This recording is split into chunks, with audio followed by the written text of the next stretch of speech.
Sudah masuk pada bab yang pertama, yaitu babul tahar, bab di mana kita diperintahkan untuk bersuci. Jadi awal daripada kita hijrah itu adalah tahar, bersuci dulu baru bisa kita menghadap Allah Subhanahu wa taala. Kalau belum bersuci, maka tidak diperbolehkan kita menghadap kepada Allah Subhanahu wa taala. Artinya sholat.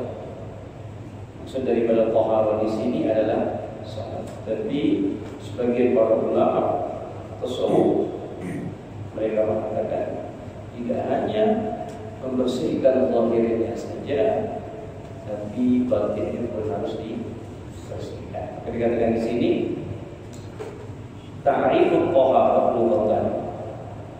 Secara definisi terminologi bahasa, taharah itu artinya an-nadhafah, membersihkan diri, wal khulus minal adnasil hissiyah, di mana kita membersihkan kotoran-kotoran yang berbentuk yang nampak. Kita bersihkan sebelum kita sholat, ada najis, ada apa yang nampak. Tapi terkadang kita lupa ada kotoran yang tidak nampak. Apa itu? Itu sombong. Masuk masjid sombong. Kapan? Ya ketika kita melihat tingkah laku orang yang di dalam masjid. Ketika melihat takbirnya berbeda, yang sana bilang takbir aku paling benar. Ini kan penyakit ini. Yang seharusnya kita masuk ke masjid dalam keadaan bersih, tapi ketika kita memulai takbir, hati kita digoncangkan. Yang sana bilang sedekapnya kurang naik tuh, terlalu ke bawah. Yang satunya bilang celananya kurang naik. Nah, jadi ini urusannya lalu urusan zahir yang kita pikirkan. Ketika takbir itu diangkat, Allahu Akbar, maka tidak ada lagi sebenarnya itu urusan zahir. Yang kita pikirkan itu batinnya kita juga. Bagaimana hati kita ini bisa betul-betul menghadap Allah. Tapi ini tidak. Jadi urusannya masih bagaimana ketika mengangkatkan kaki yang diurus. Ini kan urusan-urusan sebenarnya yang tidak terlalu penting. Maka dikatakan di sini wal ma'nawiyah at-taharah 'anil amradil qalbiyah. Katakan di sini ada hal yang perlu kita bersihkan, yaitu yang bersifat maknawi, maknanya saja tapi tidak tampak dengan kasat mata. Apa itu? Seperti al-ujub, sombong. Ujub itu penyakit yang paling berat. Apa kata Nabi? Ijabul mar'i bi nafsi. Dia merasa kagum dengan diri dia sendiri. Nah, itu mata. Merasa diri ini, aku nih yang paling khusyuk, aku nih yang paling Yang paling apa? Yang paling hebat, oh aku inilah yang paling sempurna saat ini. Nah ini ijabul mar'i bi nafsi. Ini mengalang-alangkan sombong terkadang. Kenapa? Dia merusak dirinya dan mempunyai sifat sombong. Jadi udah merasa kagum dengan diri dia sendiri. Itu yang dikatakan oleh Nabi, ijabul mar'i bi nafsi. Yang paling aku takutkan adalah seseorang ketika dia bangga dengan dirinya sendiri. Kalau ujubi wal kibir, sombong. Kalau sombong itu nampak. Sombong itu nampak dari tingkah lakunya, itu nampak dari ucapannya, itu nampak. Tapi kalau kagum dengan diri sendiri ini tidak nampak, tapi menghancurkan dia. Dia kayaknya diam. Misal contoh nyumbang masjid, tak ada mau disebutkan namanya, bagus. Hamba Allah, kan bagus tuh. Fulan haji tenan misalnya, nyumbang hari ini 1 juta, disebutkan nama, tergantung mau disebutkan nama itu. Nampak apakah dia mampu menahan diri atau tidak, itu urusan pribadi. Atau ada niat untuk mengajarkan, mengedukasi kepada orang lain, itu boleh. Dalam kitab Imam Nawawi beliau mengatakan boleh kita ketika bersedekah itu menampakkan nama kita dengan tujuan apa? Dengan menunjukkan ada manusia-manusia pelit, ada manusia-manusia yang bakhil di tengah kita ini. Duitnya selongkok-longkok banyak, tapi tidak tergerak hatinya. Tapi terkadang hatinya bisa tergerak ketika dia dipacu. Haji tenan misalkan 1 juta. Nah, yang tadi 1 juta nih bagi pertama. Kau tengok nanti aku minggu depan mau upload. Nah, akhirnya kita pukul ya. Besok Haji Minan 2 juta biar dia tahu. Itu nampak. Itu tergantung pribadi masing-masing. Artinya kata Imam Nawawi boleh disebutkan nama, tapi dengan syarat yang mengeluarkan sedekah tersebut dengan catatan dia harus bisa ikhlas. Atau dengan yang kedua, untuk mengedukasi, memberikan pendidikan kepada yang lain agar tergerak hati. Ada juga yang satu lagi, tidak kepengen tahu. Konsepnya adalah ketika tangan kanan memberi, tangan kiri tidak boleh mengetahui, kan begitu. Jadi ditulis apa? Jangan kau sebut nama. Berikan 5 juta. Siapa ditulis? Hamba Allah. Mau tidak mau kan pengurus pasti ngumumkan. Hamba Allah 5 juta. Orang lain kan bingung tadi. Siapa hamba Allah? Lalu yang tadi dia di bawah, yang nyumbang tadi ini. Tahu itu aku sebenarnya. Dia tidak menyebutkan nama, tapi dalam diri ini merasa bangga. Seharusnya ketika dia sudah mengatakan tangan kanan memberi, tangan kiri tidak boleh melihat, dia lepas sudah, dia tidak boleh mengingat lagi. Maka kalau kata orang Arab Badui, orang Arab itu kan orang Badui Arab itu kan primitif. Ketika ditanya apa makna ikhlas, kan bingung kita memberikan dia makna ikhlas itu apa sih ikhlas itu sebenarnya. Jadi seorang ulama memberikan makna ikhlas biar pendekatan fahamnya itu lebih mengena. Kalau kita bilangkan makna ikhlas yang sesungguhnya, ikhlas itu sirrun ma baina abdi wa rabbih. Ikhlas itu adalah rahasia Allah dan hambanya. Makhluk tidak ada ikut campur. Nah, itu kan bingung orang Arab Badui itu. Lalu apa? Beri saya pemahaman yang nyaman saja. Nah, jadi dikatakan ikhlas itu seperti kau sakit perut, habis makan nyaman, sakit perut, larinya ke toilet. Setelah membuang yang ada dalam perut, ikhlas atau tidak? Walaupun yang dimakan barangnya tapi macam itulah ikhlas kan. Macam begitu memang. Jadi pemahaman mereka tidak bisa pakai bahasa sisi, pakai bahasa terasi, apa misalnya begitu, apa namanya, tidak bisa. Ya udah, mana ikhlas itu? Ketika kau keluar keluar, lepas, jangan pernah kau ingat. Dan jangan pernah juga harap untuk kembali. Macam kita buang itulah tadi itu, buang hajat. Apa pengen ditahan? Ya Allah, apa kali makannya aku nih? Banyak aman yang ku makan nih, sedap nih. Cobalah aja kalau tidak ada ketika udah sakit perut, lepaskan. Tidak ada ceritanya kepengen apa ditahan-tahan, tidak. Seperti itulah ikhlas. Itu sedikit tentang toharoh, yang dimana kalau dalam fikih, ya fikih tetap berbicara tentang syariat. Fikih itu tidak aneh-aneh, Pak. Fikih itu paling nyaman. Jadi kalau orang fikih berbicara syariat, berbicaranya mengatasnamakan tasawuf, ini sulit. Karena tidak bakal ketemu, karena tasawuf urusannya yang tidak nampak. Tapi fikih tanpa tasawuf pun tidak diperbolehkan. Ya begitu. Yang bisa membuat sholat kita itu nanti khusyuk itu tasawuf. Yang membuat sholat kita itu mempunyai ruh itu tasawuf.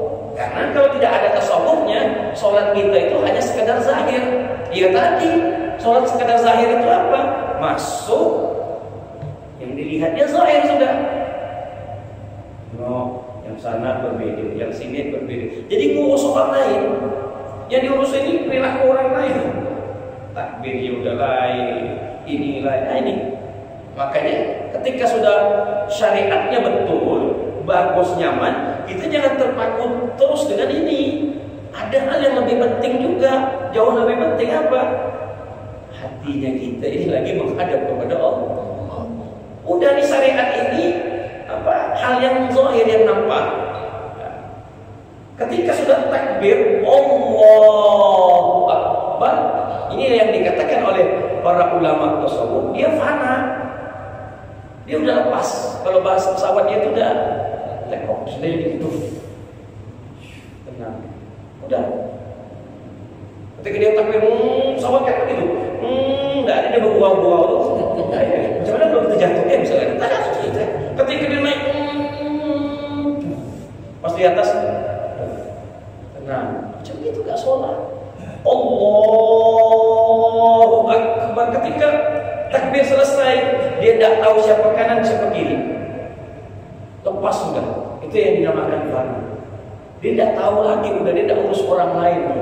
Kenapa? Dia berhadapan dengan Allah. Nah ini yang perlu kita kejar, yaitu tasawuf. Jadi kita tidak ada urus orang lain lagi. Sudah tingkatan ini sedikit demi sedikit harus kita miliki. Bagaimana? Saya sering gambarkan ketika Sayyidina Ali karramallahu wajhah di waktu perang tertancap anak panah di belakangnya. Ketika ingin dicabut di saat peperangan, dia katakan, jangan kau cabut saat ini, karena kalau kau cabut saat ini aku akan merasakan kesakitan. Lalu kapan wahai Ali? Nanti di waktu aku dalam keadaan. Ketika takbir Allahu Akbar, Imam Ali dicabut oleh para sahabat tanah yang nancap. Setelah salam, Imam Ali bertanya, sudah kau cabut atau belum panah yang menancap di belakang? Sudah dari tadi wahai Ali. Dari pertama engkau takbir, aku sudah cabut anak panah tersebut. Demi Allah, tak terasa. Tak terasa. Kita nyamuk belum dekat dah kena tepuk. Ya begitu. Nyamuk belum dekat dah kena tepuk. Pegaruk sana, pegaruk sini. Ini ya, tingkat sholatnya kita seperti ini, lalu kita ingin banggakan di hadapan orang-orang, wah jauh sekali. Maka kita harus berkaca juga kepada para ulama-ulama kita, para imam kita, bagaimana mereka itu sholat. Ada seorang imam yang bernama cicitnya Rasulullah SAW, Sayyidina Ali Zainal Abidin, digelar dengan As-Sajjad, ahli sujud. Waktu itu beliau punya makbad, beliau punya tempat ibadah itu di tengah pasar. Pasar itu terbakar. Pasar itu terbakar. Dan orang menyangka ini cucunya Nabi Muhammad ini meninggal dalam keadaan terbakar. Mereka sudah ketakutan sehingga mereka memberanikan diri untuk pergi ke tempat ibadah tersebut. Udah gejolak api tersebut. Ternyata Imam Ali Zainal Abidin lagi dalam keadaan Tidak terasa panas yang sudah mendekati hati tadi. Tidak terasa. Setelah selesai sholat, ditunggu. Setelah selesai sholat baru dia tahu di keadaan lagi dan subhanallah. Nah, inilah yang namanya roh sholat, roh daripada sholat. Makanya nanti fikih itu mengatur. Kenapa imam itu diatur oleh fikih? Nanti ada bab imam. Kenapa imam itu harus diatur oleh fikih? Iya, karena ketika kita makmum, yang kita inginkan sama-sama ketika datang ke masjid Fastabiqul Khairat, kita ingin mendapatkan sholat yang khusyuk. Maka dipilihlah seorang pemimpin yang bisa membuat sholat kita itu khusyuk. Makanya kriteria imam dalam fikih itu sangat sulit sebenarnya, tidak mudah. Dia harus bisa memberikan kenyamanan kepada makmum yang ada. Maka dia tidak boleh imam yang fasik. Fasik itu apa? Ahli maksiat. Jadi imam. Kenapa? Misal malam malam tahu-tahu subuh jadi imam. Antum di belakangnya. Baru gak ada takbir, baru gak habis takbir. Allah Akbar. Dia ubah ni. Ada mulai. Yang tadinya sholat kita kepengen khusyuk, lalu berubah. Kenapa? Aku tadi malam nengok dia berjudi. Nah, jadi kan ini apa? Ini bukan kalau perihal syariahnya, apakah sholatnya itu sah? Ya sah-sah saja. Tapi rohnya sholat itu tidak didapati. Kenapa? Terganggu tadi. Atau ada imam yang kesehariannya mengkafir-kafirkan saudara sendiri. Ini kafir, ini kafir, ini kafir, ini kafir. Maulid kafir, tahlil kafir, yasinan apa semuanya. Suka mengkafir-kafirkan. Nah, ini tidak bisa kita sholat di belakang dia. Kenapa? Hati kita tak akan bisa ketemu. Allahu Akbar. Ya. Oh, imamnya. Nah, makanya fikih itu di antara salah satunya adalah imam itu paling tidak 70% harus diridhoi oleh makmum. Oh, makmum ini senang sama imam. Ketika makmum itu senang, sholat kita punya. Contoh, Pak, kita naik mobil, sopirnya. Kalau sopirnya kita senang sama dia, apa semuanya, Bapak nyaman kan di dalam mobil? Ya. Mau dia ngapa ke? Dia agak main-main kan sedikit pun diugal-ugal kan? Antum dah senang, tahu dia ini. Nah, cuma kaki kau, aku tahu bang kau. Paling kau begini, tahu tenang. Tapi ketika sopirnya kita udah benci, kita tidak percaya, apalagi sopirnya baru belajar, tahu yang mana rem, yang mana gas, masih kopling, masih bingung dia, tidak keselap gitu. Kalau pilih makmum, terserah makmum ini mau dia tak pandai ke, mau dia apa ke, monggo silakan. Tapi kalau imam, itu barat kita naik mobil, kita menyerahkan nyawa kita sama sopir. Sama juga sholat. Sama sholat. Kalau bapak jadi makmum, terserah makmum ini mau dia pandai, mau tak ada, buta umum, terserah. Tapi kalau imam tak bisa. Sama dengan kita naik mobil, bapak pengen ke Singkawang, diajak. Tapi yang bawa mobil bapak pandai. Apa tak bergagal tuh? Pernah sikit nih gitu. Gratis.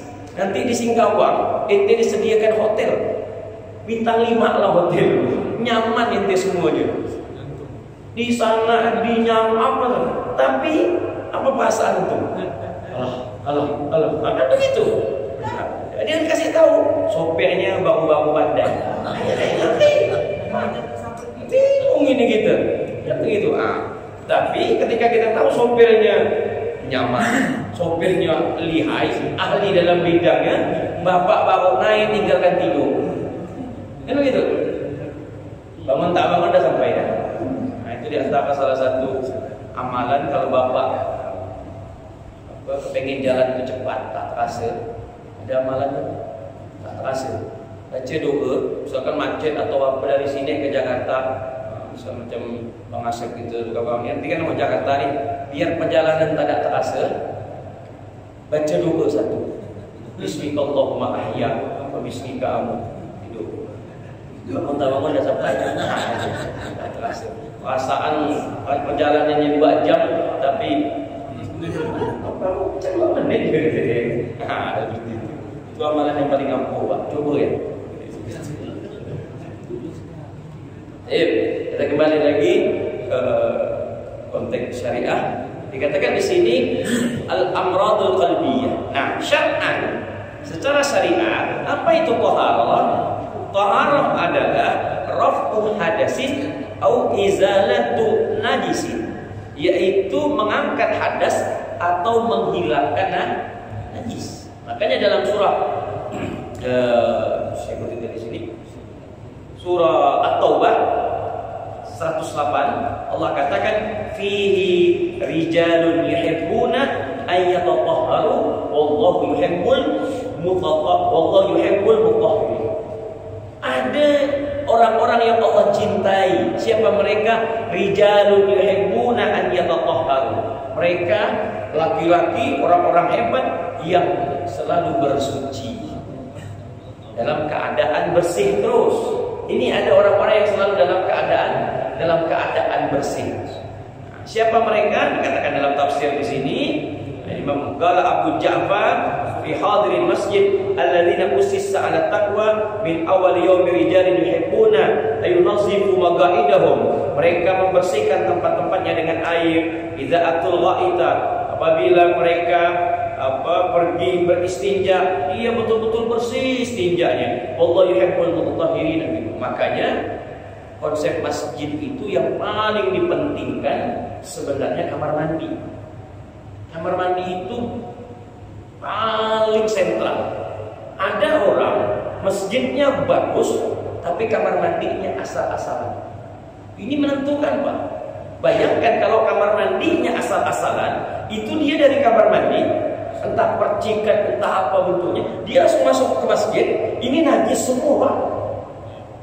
Makanya masjid itu, ini terkadang pengurus masjid sibuk dengan dalam, tapi dia tidak sibuk dengan kamar mandi. Di mana kamar mandi ini sentral. Kalau dia tidak bersih, kakinya dia tidak bersih, kotor, artinya kalau kotor tidak jadi masalah. Tapi yang namanya kamar mandi pasti dia berhubungan dengan buang air kecil atau buang air besar, istinja, artinya tempat kotor. Nah, kaki dia tidak bersihkan, tidak tuntas. Apa yang terjadi dengan masjid kita? Dia masuk ke dalam, selesai urusan. Masjid karpet kita ini kita yang sembahyang, najis semua. Nah, kalau dah najis, kita menyangka sholatnya kita sah, ternyata tidak sah. Karena syaratnya tadi tidak dipenuhi. Nah, maka masjid itu yang paling terpenting, dia harus kamar mandinya harus betul-betul rapi dan bersih. Alhamdulillah, berapa kali saya masuk ke MKD, saya betul boxer, nyaman, bagus. Ada saya pernah, Pak, maaf, saya pernah waktu itu saya tidak ada khutbah Jumat, jadi saya mampir ke masjid. Saya dengar, Pak, pengumuman masjid itu, duitnya itu nggak salah waktu itu 80 juta, kas masjid 80 juta, lumayan. Pas saya sakit perut, saya mau pas sudah terakhir khutbah terakhir selesai, saya langsung putar untuk ambil air wudhu. Saya mau kamar mandi, saya batal, saya mau ambil air. Itu saya lihat, ya Allah, masjid itu membludak penuh.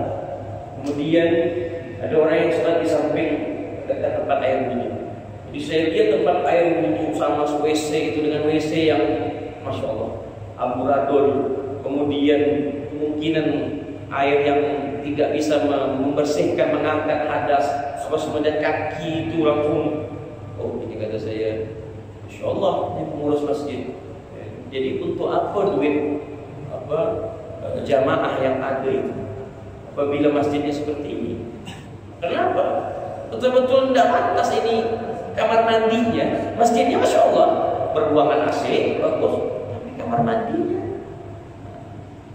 nah, ini jadi masalah. Maka ayat Allah di sini mengatakan rijalun yuhibbuna an yatatahharu, artinya orang itu harus bersih.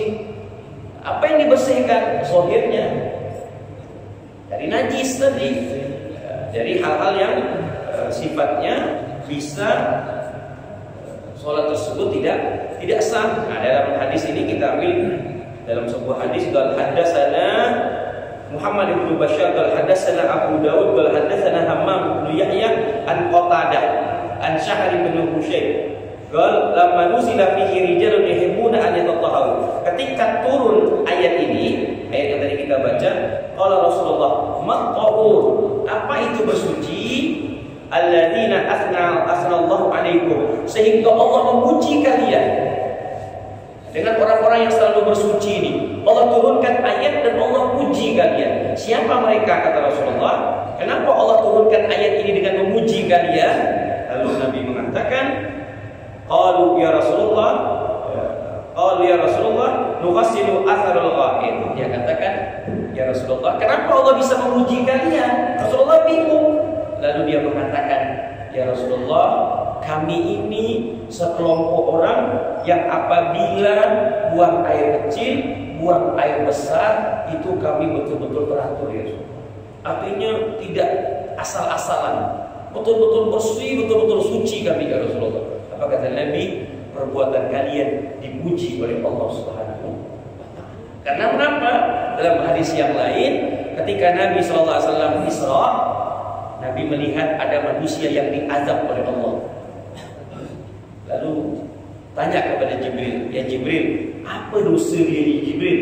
Kok dia diazab betul-betul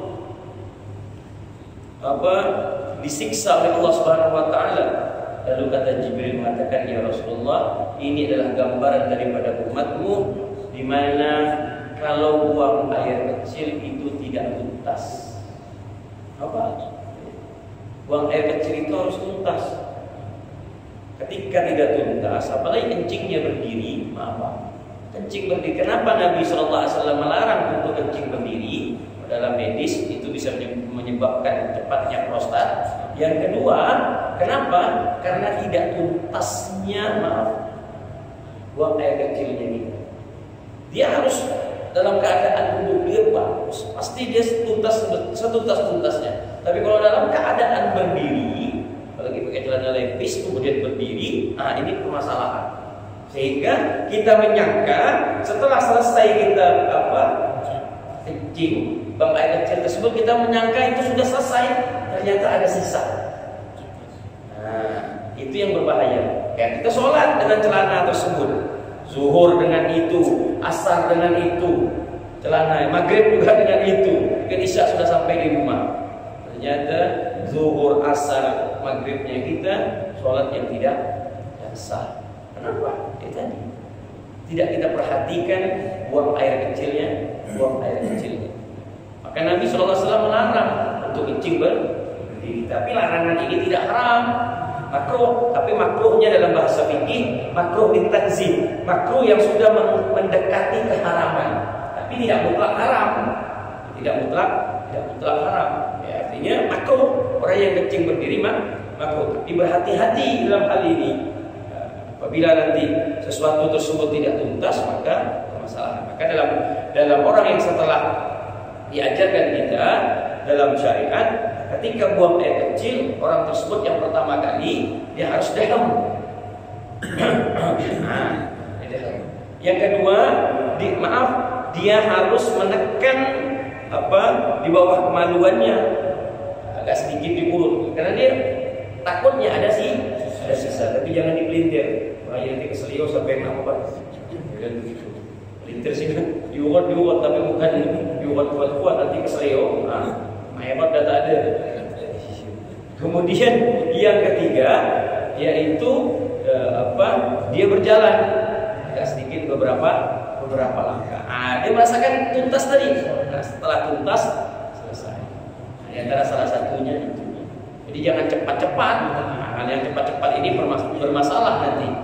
Apabila tidak bersih, maka Allah Subhanahu wa Ta'ala akan mengadab orang tersebut. Fa inna amatul adab al-qabri min. Terakhir, Nabi sallallahu alaihi wasallam mengatakan juga qala zakarana anna Nabi sallallahu alaihi wasallam qala li ahli Quba. Ini tepatnya Nabi berbicara kepada orang ahli Quba, orang-orang Madinah. Dia kata Nabi sallallahu alaihi wasallam mengatakan innallaha qad ahsana 'alaikumus sanah fil tahur. Allah memuji kalian dalam perihal bersih dari Rasulullah. Kalian ini kalau bersih mantap kata Rasulullah SAW. Orang-orang ahli Quba. Fama tasnaun qalu inna nughsilu anna asral ghaib wal baul. Kami kalau dalam bab buang air besar dan buang air kecil ya Rasulullah, kami betul-betul berhati-hati. Artinya tidak meremehkan bab ini. Maka kata Nabi, karena kalian betul-betul memperhatikan buang air kecil dan buang air besar tersebut, maka Allah memuji kalian. Tapi jangan salah juga, ada juga orang yang terlalu berlebihan ketika membahas tentang nanti bab istinja. Maaf, ketika nanti istinja buang air besar itu kata dia harus dimasukkan. Ini tidak bisa begini. Ini kalau orang yang begini sakit ya. Jadi malah menyebabkan penyakit nanti. Tidak harus dimasukkan. Dalam bahasa fikih, maaf, ini mungkin bukan jorok tapi tamu harus diperjelas. Artinya ketika kita jongkok, duduk, ya sudah yang nampak, yang jelas itulah yang dibersihkan. Jadi tidak perlu untuk memasukkan jarinya kita ke dalam. Itu bahkan dia katakan harus sampai, kalau tidak salah sampai segini. Harus masuk.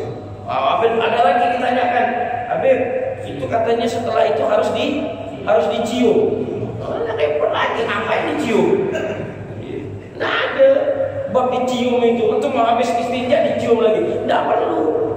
Nggak ada ceritanya. Di situ namanya zon dalam ilmu fikihnya. Di situ zonnya apa? Prasangkaan tuh. Ya bersihkan, udah bersih, selesai. Prasangkanya apa? Nyaman, enak, selesai bersih, tinggalkan. Nggak perlu diambil, ditusuk, kemudian dicium. Nggak ada. Nah ini hal yang terlalu berlebihan di dalam bab istinja. Nah, ini tidak diajarkan di dalam syariat. Syariat mengatakan zahirnya saja, tidak perlu sampai hulu berlebihan dalam hal istinja seperti itu. Nanti kalau sakit repot juga urusannya. Kemudian ma fi makna raf'al hadas. Di sini dikatakan izalatun najas, raf'u hadas. Dengan kita bersuci maka terangkatlah hadas.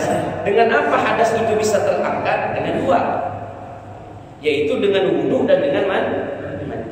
Nah, wudu mengangkat hadas kecil, mandi mengangkat hadas besar. Tapi konteks wudu dan mandi itu agak sedikit berbeda.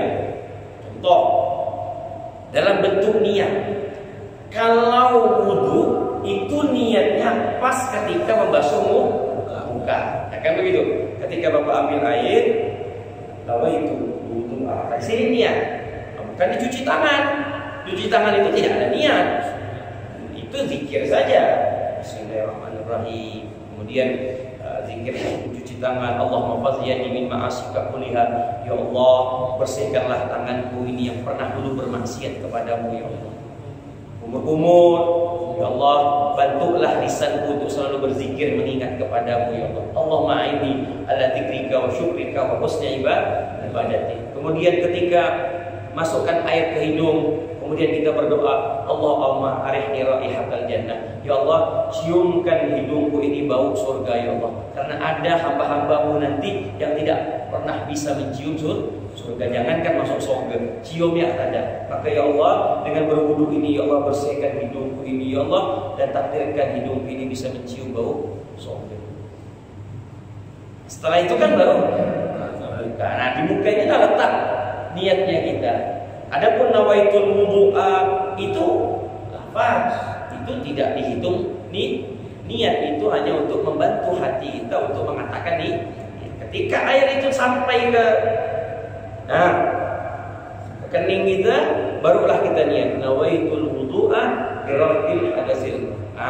Gitu. Itu baru niat. Maka terangkatlah hadas. Kalau mandi konteks di sini adalah mandi hadas besar, junub. Kalau mandi itu terserah bapak, mau bapak mulainya dari kaki boleh, mulainya dari badan boleh, atau kepala pun boleh, terserah. Jadi tidak ada tempat anggota tubuh yang khusus, semuanya boleh dimulai. Dari kaki dulu boleh, dari bahu dulu boleh, dari kepala pun juga boleh. Tapi Nabi kalau mengajarkan mandi itu jangan langsung ke kepala, yaitu tata cara mandinya Nabi yaitu basahkan dulu antara pinggul kita ke bawah, basahkan dulu. Nah, jadi saraf-saraf apa semuanya itu dulu tidak tegang. Selesai, nanti dia naik panasnya apa semuanya keluar, nah, baru bagian kanan, nanti baru bagian kiri, kemudian nanti terakhir baru kepala. Ini praktekannya orang Jepang. Kenapa orang Jepang itu kalau mandi sebelum dia mandi dicuci kaki, dia mainkan dulu kaki. Nah itu konsepnya dari Nabi. Dulu orang-orang yang tinggal dekat sungai, nyaman. Sebelum dia mandi, dia main-mainkan kaki dulu. Nah, kalau kita sekarang nak kemana main-mainkan kaki? Begitu. Masa masukkan kaki dalam bak mandi? Dia kalau ada bak, kalau cuma sobo, agak repot juga. Jadi yang terpenting mulailah dulu dari apa? Dari bawah. Nah, itu perbedaan antara wudu dan mandi. Nanti kita bahas itu satu persatu pada babnya. Kemudian ma fi makna raf'al hadas. Terakhir, ada pertanyaan. Kata yamum wa wudu sahibud darurah kasaslisil bol fa inal hadatsa la yartafi bihima. Ada juga maknanya mengangkat hadas, tapi sebenarnya hadas tersebut tidak terangkat. Contoh, orang yang tayamum. Orang tayamum itu hadasnya tidak terangkat. Tapi kenapa dia boleh sholat? Nah, maknanya saja hadas itu terangkat, tapi pada intinya dia belum mengangkat hadas. Karena kalau dia nanti ada air, maka dia wajib untuk menggunakan air.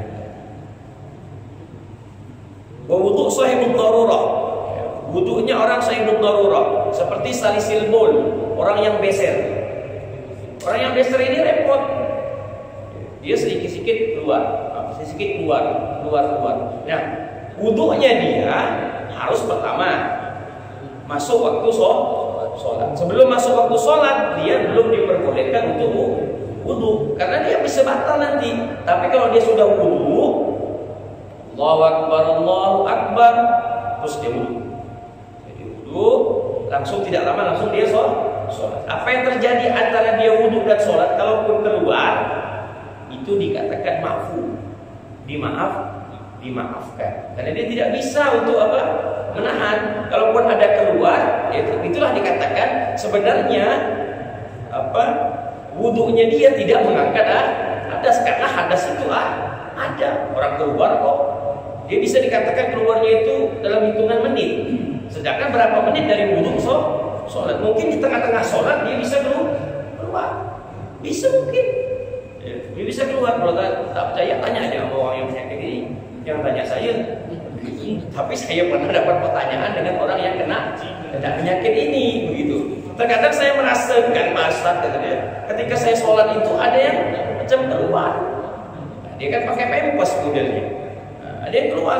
Saya katakan tidak apa-apa, teruskan sholat. Karena kalau antum membatalkan, kapan selesai sembahyangmu?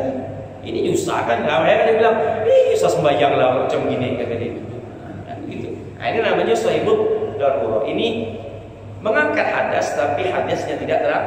Pada intinya hadas itu tidak terangkat. Kemudian ma fi makna istizalatin najasah kal istinja bil hajar fa inna atharan najasah baqin. Sama orang yang istinja dengan batu. Kalau sekarang orang istinja dengan tisu. Itu di pesawat atau di mana, di hotel-hotel yang ini tidak menyediakan air, dia pakai tisu. Nah, orang yang istinja pakai tisu, apakah dia sudah mengangkat hadas? Kalau dilihat hadasnya hilang. Kalau dilihat, tapi hakikatnya apakah hadas itu masih ada? Masih. Kenapa? Belum bersih. Kan begitu. Artinya hadas itu terakad, tapi pada intinya itu belum terakad. Nanti kita bahas satu persatu. Nah, yang terakhir ada juga makna suratul raf'il hadas. Dia maknanya, gambarannya seperti mengangkat hadas, tapi padahal air yang dia gunakan itu masih bisa digunakan untuk mengangkat hadas. Contoh, nanti bab air. Bab air ini bab yang agak sulit, terutama dalam mazhab Imam Syafi'i. Imam Syafi'i agak sedikit ketat dalam permasalahan air. Contoh ini. Nanti kita bahas juga tentang beberapa mazhab tentang air. Contoh ini. Antum wudu. Kita kan wudu biasanya 3 kali. Wudu yang diperintahkan itu, wudu wajib itu berapa kali? 1 kan? Baik, 1. Contoh kan? Saya wudu 1 kali. Air yang jatuh ini dari anggota tubuh saya, air yang jatuh ini namanya air mustamal, air second sudah, karena air sudah dipakai. Sesuatu yang 2 kali itu second berarti. Bahasanya kan begitu, second itu kan yang kedua, tangan kedua second. Jangan dipikirannya ya, Bro. Saya tahu pikiran Bapak tuh apa second. Janda pun second. Iya. Karena tangan kedua kan. Makanya HP baru atau HP second. Nah, ini air second, mustamal, bahasa apa namanya itu, bahasa Arabnya itu mustamal. Jadi kalau antum mau nanti beli HP, Pak, ada HP mustamal enggak? Nanti dia bingung dia. Ini bahasa fikih berarti Pak. Ini kebetulan yang jaga konter anak pesantren. Boleh enggak Bapak nih? Memang ya namanya mustamal, sesuatu yang telah digunakan. Nah, air itu namanya mustamal. Ketika jatuh dia mustamal. Arti hukum air mustamal sudah tidak bisa lagi digunakan untuk berwudu. Antum misalkan ingin menggunakan air yang sudah digunakan orang lain, tidak bisa, karena dia sudah mustamal. Tapi nanti ada caranya bagaimana air mustamal ini bisa digunakan. Bisa digunakan apabila nanti dikumpulkan semuanya air mustamal tadi, nanti digabungkan dalam satu tempat, dia mencapai 217 liter alias 2 ulah, nanti bisa digunakan kembali. Maka di pesantren itu pakai bak besar. Dia tidak wudhu dengan keran karena menghemat air. Dia wudhu celupkan tangan, tangan. Nanti kaki baru pakai jentong. Nah itu. Tapi air itu berputar dalam keadaan 2 ulah lebih. Gitu. Nanti kita masuk pelajaran itu nanti. 2 ulah sama tuh kalau ada masjid, praktek masjid itu biasa di Huda Rahman. Nah, sebelum kita masuk masjid itu ada air yang menggenang Pak kan. Jadi kita disuruh cuci macam cuci kaki dulu. Nah, kaki kita basah, kemudian baru masuk masjid. Nah, kita kan lihat apa air ini bisa mensucikan? Bisa. Yang pertama, air itu sudah melebihi daripada 2 ulah dan air itu dialirkan lagi. Jadi dia berputar. Nah, air itu dia 2 ulah. Air yang 2 ulah itu 217 liter, dia bisa najis apabila berubah warna, berubah bau, berubah rasa. Ketika warna, bau dan rasanya berubah, maka dia dikatakan air yang najis. Tapi ketika dia tidak berubah warna, bau dan rasa, itu tetap masih digunakan. Nah, itu nanti kita pelajari. Kemudian tadi setelah pencucian pertama selesai, berarti antum yang wajib sudah dilakukan. Tapi kan kita ingin mengajar sunnah. Kita cuci yang kedua. Air yang kedua ini jatuh, ini bukan air mustamal. Bukan. Mengapa? Karena air cucian yang kedua ini air yang bukan mengangkat hadas, karena hadas sudah terangkat. Contoh tadi, cuci muka pertama. Muka. Nah, air yang jatuh pertama itu namanya air mustamal. Cucian kedua, air yang jatuh ini bukan ini air yang bisa digunakan untuk berwudu lagi kalau kita tampung. Bisa. Karena dia sudah tidak lagi mengangkat hadas. Hadas sudah terangkat di cucian pertama. Kecuali cucian pertama pada sempurna. Sempurnanya pada cucian yang ketiga. Itu ini lagi. Berarti 1, 2, 3 itu airnya mustakmal karena pencucian pertama tidak sempurna.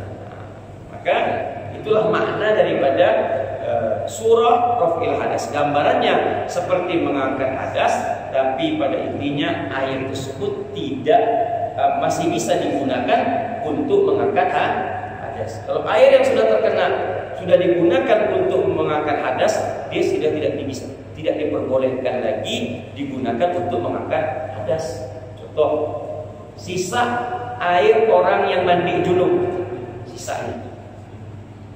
Kita sama-sama junub, sama-sama punya hadas besar. Dia mandi, kemudian bekas dia mandi, mungkin dia mandi di dalam apa namanya itu, bahas kerennya apa? Bat apa? Bathtub. Misalkan di situ mandi, airnya tadi dia mandi, benang di situ berendam. Airnya 217 liter, lebih daripada 2 bulan. Tapi mandinya dia mandi hadas besar. Kemudian kita hadas besar juga mandi. Nah, ini nggak bisa. Kalau air itu berkurang, maka mandi dia sah, mandinya kita tidak sah. Kecuali mandinya kita mandi sunnah, artinya mandi biasa. Atau dia yang mandi sunnah, kita yang mandi wajib. Itu bisa digunakan. Air yang dia gunakan karena tidak digunakan untuk mengangkat hadas. Nanti air itu juga apabila kejatuhan najis, dia tidak bisa mengangkat hadas. Makanya saya pernah wanti-wanti orang-orang yang buat WC, terkadang bak itu, berapa kali kalau saya tegur langsung. Kalau saya dekat sama orang rumahnya, saya langsung tegur. Maaf, ini kloset. Kemudian ini baknya itu ada yang di bawah kloset. Di bawah kloset. Kalau dia di atas, dia selamat. Ada yang di bawah, Pak. Karena saya itu, maaf, ini kloset. Kemudian dia pakai ember ke keran, dengan dia di atas. Nah, ember ini kan ember, Pak. Ember. Kemungkinan ketika kita buang air kecil,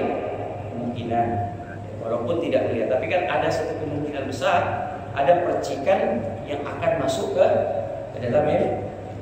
Sedangkan ember ini ukurannya adalah ukuran yang tidak sampai daripada 2. Ketika dia masuk itu percikan tadi, dia najis. Kemudian najis tersebut, air itu kita gunakan untuk mengangkat hadas. Kita kan hadas.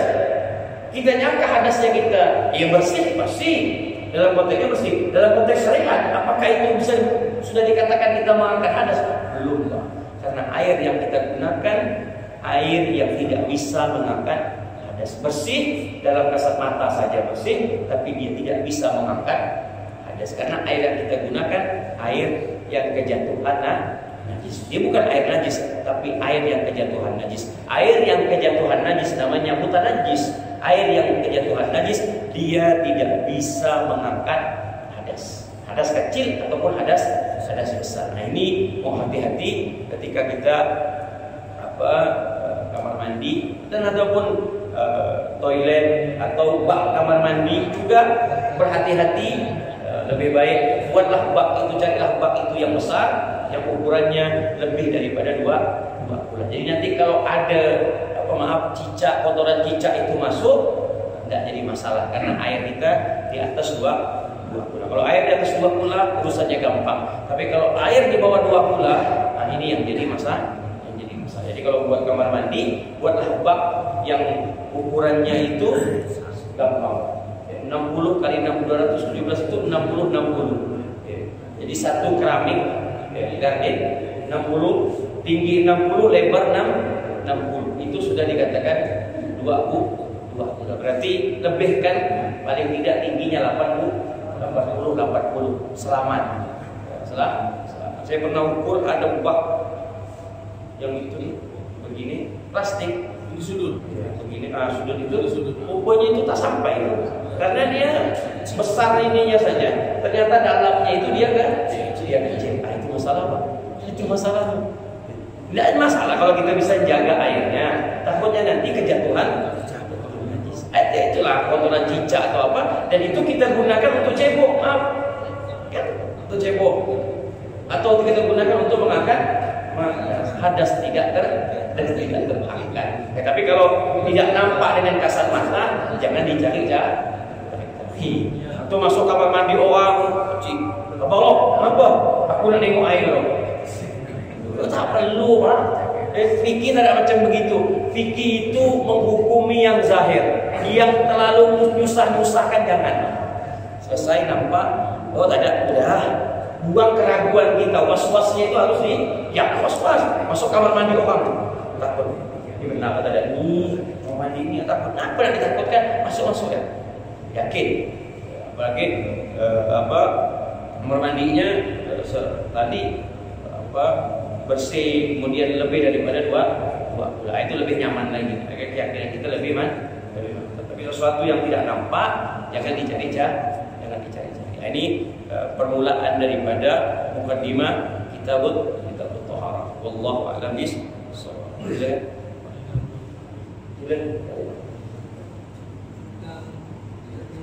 Keraguan ketidakhadiran tadi itu juga kita nasib sholat kita ya.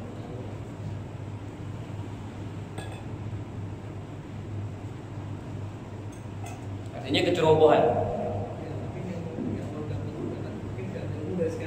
Iya. Nabi SAW mengatakan dalam hadisnya, tanazzabu minal baul fa inna amatul adabul qabri minhu. Fa inna amatan adabil qabri minhu. Berhati-hatilah kalian permasalahan buang air kecil. Nabi mengatakan, fa inna amatan adabil qabri minhu. Sesungguhnya pada umumnya azab kubur itu dikarenakan buang air kecil. Jadi keteledoran kita itu membuat sholat kita justru nanti jadi tidak sah karena teledoran tadi. Yang lalu, kalau yang lalu itu tak usah kalau dalam bahasa fikihnya al-awam la mazhabalah. Orang yang awam itu tidak dikenakan suatu aturan mazhab. Ini sudah kan awam. Sekarang sudah tahu. Artinya berhati-hatilah di dalam buang air kecil dan buang air besar. Silakan. Yang 6. Assalamualaikum warahmatullahi wabarakatuh. Biasanya praktis buang air kecil kalau saya pernah jadi itu bukan tempat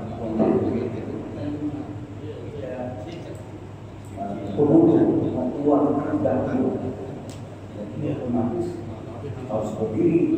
Kadang-kadang belum kita sampai ke tempatnya sudah keluar. Jadi satu masalah juga. Jadi berdiri ini apakah sewaktu kita mau mulai buang air kecil atau terpaksa? Terpaksa ini apakah masuk kategori yang diperbolehkan? Satu. Lalu kedua, saya agak belum paham itu, bisa jelaskan masalah cara mengambil wudhu itu 3 kali, 1 kali sah, 3 kali itu lebih sempurna. Tapi tadi Pak Ustaz bilang kan bisa juga 1 kali itu belum sempurna, disempurnakan yang kedua atau yang ketiga. Jadi kalau bisa disempurnakan yang kedua dan ketiga, otomatis hitungannya tetap 1, tidak sempurna. Assalamualaikum warahmatullahi wabarakatuh. Assalamualaikum. Pertama, intinya kalau dalam keadaan darurat ya jangan dipaksa untuk duduk. Akhirnya nanti antum buka celana, buka apa lalu kencing di sana nanti bermasalah nanti. Jadi kalau sudah darurat silahkan, tapi lebih berhati-hati dalam kencing berdiri itu saja. Artinya dalam hal ini pun bab ini makruh, tapi jangan sering kebiasaan. Ya. Tapi kalau tadi dalam keadaan darurat, ya, mau dikatakan apa? Namanya juga darurat. Yang kedua, kapan waktu?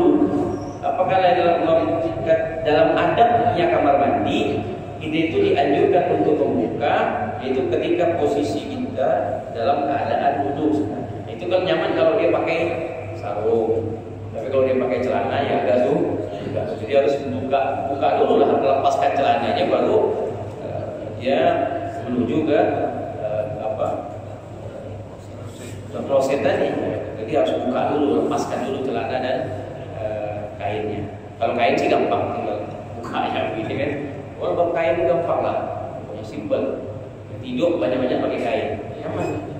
Pakai pengen sedap. Iya, praktis. Yang kedua, pakai celana repot urusannya. Yang kedua, ya betul tadi. Maksud saya begini, wudhu itu kan 3 kali. Sunnahnya 2, 3 itu sunnah. Tapi kalau seandainya cucian pertama itu sudah sempurna, maka dia dapatlah pahala sunnah. Yang kedua yang ketiga. Nah, jadi kalau misalkan cucian pertama itu belum sempurna, kedua juga belum sempurna, atau zamannya dia nyuci mungkin begini, ya, 3 kali baru dia sempurna.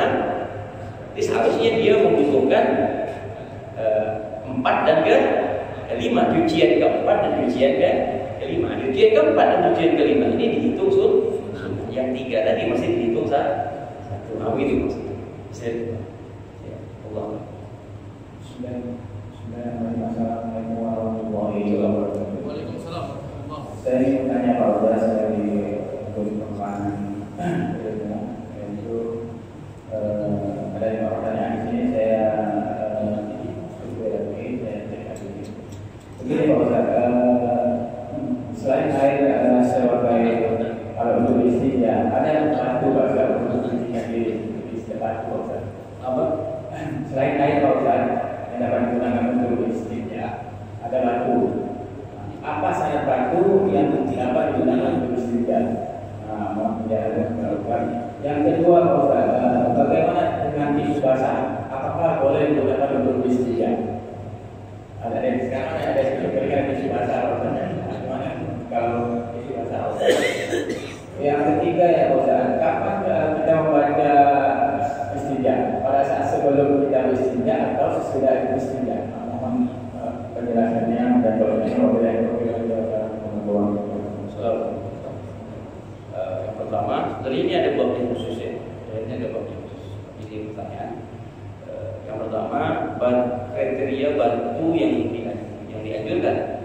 Pertama, batu tersebut hanya guna bisa terhajar. Dia harus punya 3 batu. 3 batu. Batu apa aja terserah. Batu oral ke batu. Yang penting batu yang sifatnya oleh, yang sifatnya jamit, yang sifatnya oleh, yang sifatnya keras dan bisa mengangkat daripada kotoran tadi. Nah, itu sifatnya. Nah, kemudian berapa batu? Dia harus 3 batu. 1, 2, 3. Nah, 1, 2, 3 batu. Atau 1 batu tapi dia mempunyai 3 sisi. Nah, itu bisa. 1, maaf, dia begini. Cara nyucinya begini. Maaf, ini kan lingkaran. Maaf, lingkaran. Jadi batu yang pertama ini 1 lingkaran ini setengah. Nah, sisi yang kedua ini, sisi yang ketiga ini di tengah. Nah, selesai. Tapi jangan sehingga belum itu ditekan kuat-kuat begini, obek nanti. Jadi dia sifatnya zon ya, prasangka kita. Ini. Nah, itu ya. Yang kedua, tisu. Ya, tisu. Saat ini orang yang menggunakan tisu, tapi tisu yang seperti apa? Kalau dia itu tisunya basah, ini najis loh Pak.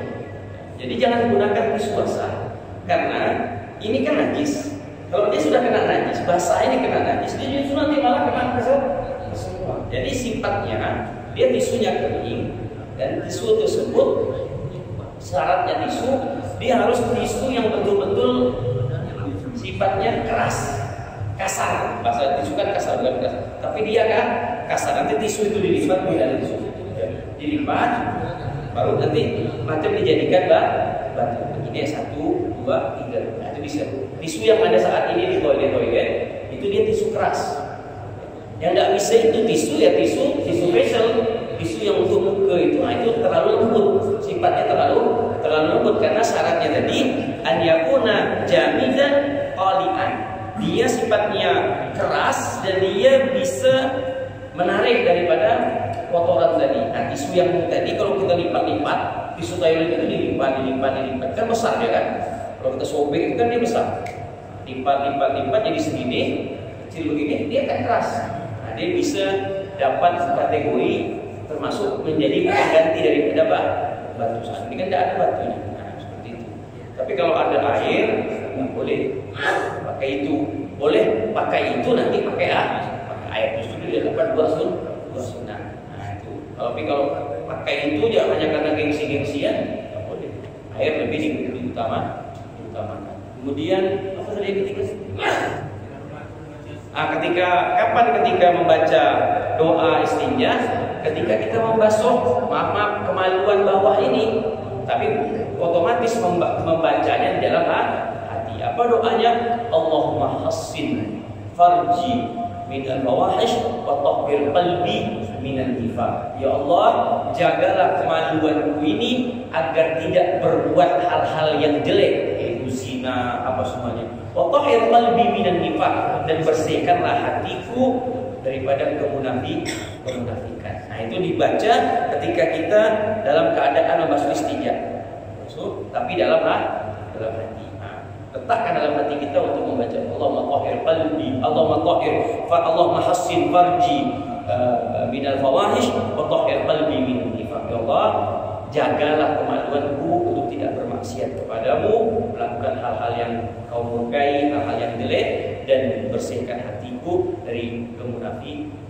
Dan itu dibaca ketika kita istinja, ketika kita beristinja. Wallahu a'lam bishawab. Selesai? Assalamualaikum warahmatullahi wabarakatuh. Kalau dijelaskan Pak Ustaz masalah kita membaca dengan hati, ya. Tapi kan prakteknya biasa kita pasti menggunakan mulut, misalnya bismillah. Itu batasnya hati itu dalam ucapan itu gimana tuh? Kalau tempat-tempat yang boleh, apakah kita diam aja, mulut kita tetap senyum atau diam, hati kita jangan dulu yang berkata niat di dalam kamar mandi sama sekali tidak boleh melafazkan asma-asma haram. Jika ketika lafaz itu keluar Allahumma, itu tidak boleh, haram. Jadi memang betul-betul katup mulut yang berbicara adalah hati.